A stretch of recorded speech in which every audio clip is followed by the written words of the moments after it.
Olá, gente. Boa noite, boa tarde. Tudo bem com todos?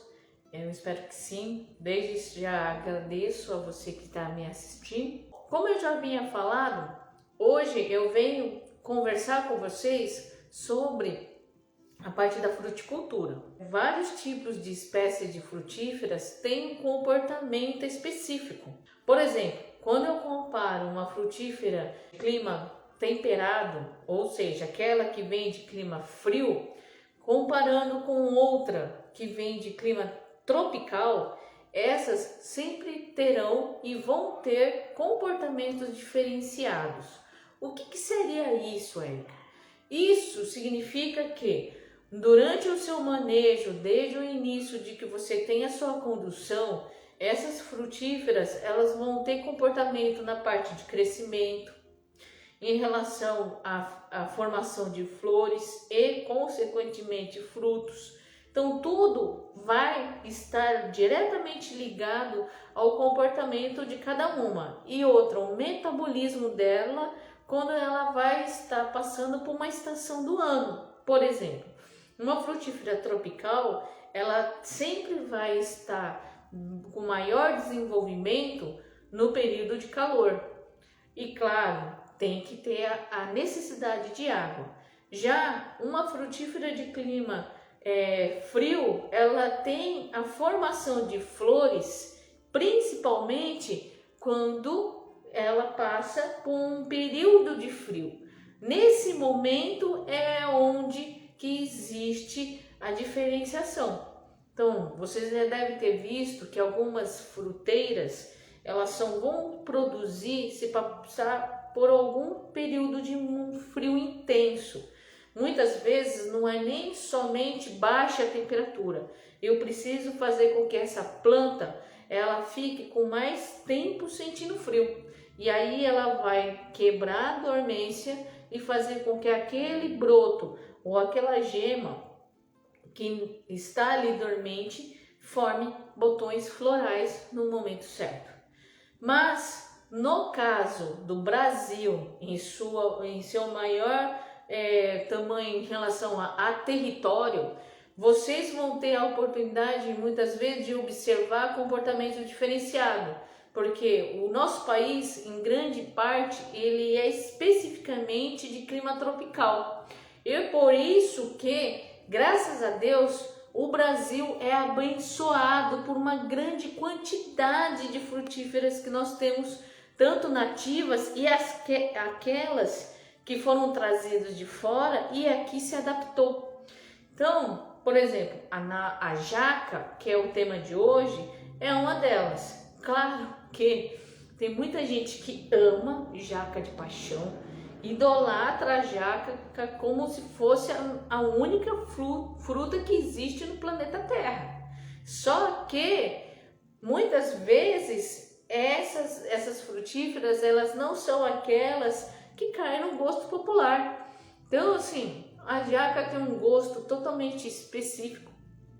O cheiro dela, quem conhece jaca ou já comeu pelo menos uma única vez na vida, sabe que o cheiro dela inunda um ambiente. Chega a ficar ali e você sabe de longe que tem uma jaqueira perto ou que tem uma fruta de jaca ali madura prontinha para ser consumida.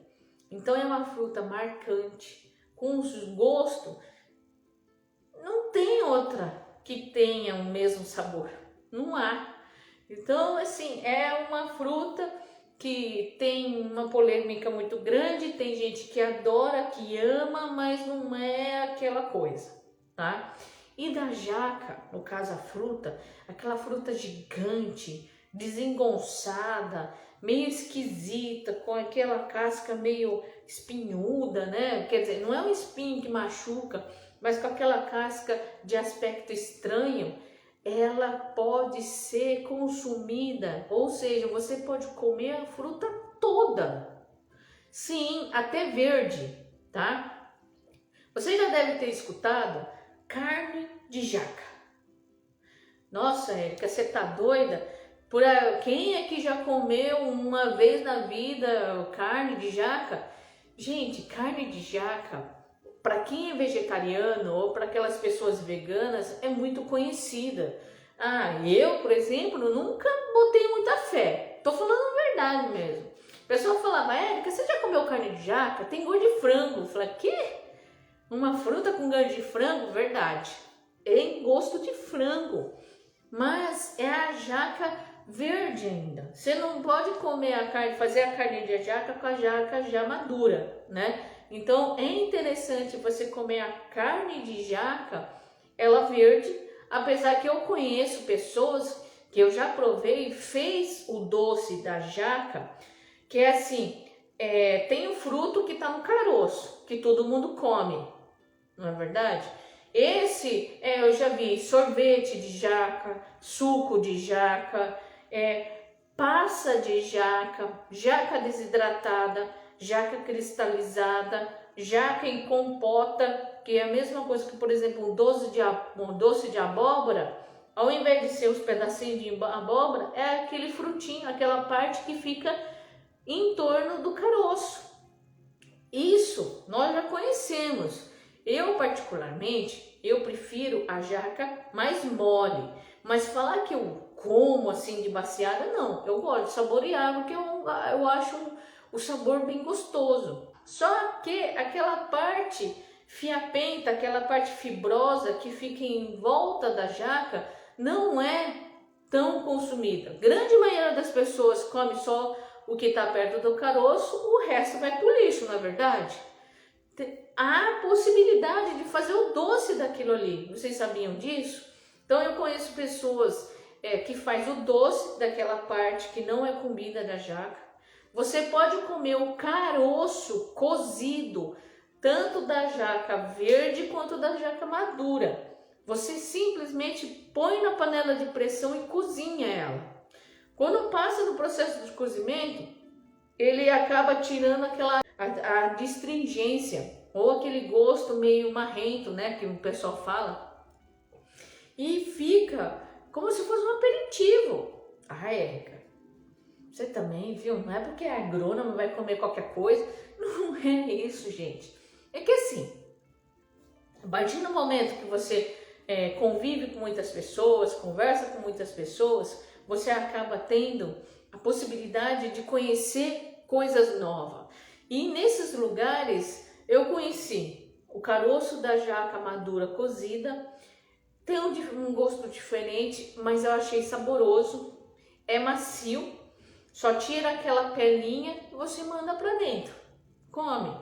Em outro lugar, esse no caso só foi cozido com água e sal. Em outro lugar eu comi o caroço da jaca como se fosse refogado, cebola, alho, aquela coisinha. E aí achei gostoso, que é uma diferença do que a gente está acostumado. Uma vez também, falando agora de outra parte da jaca, que é a fruta verde. Na fruta verde, você pega aquela parte que está por fora, que fica ali, tem um eixo central do fruto, a fruta está aqui, tem aquela parte do meio. Lembra bastante a parte no meio do abacaxi, vocês devem ter visto.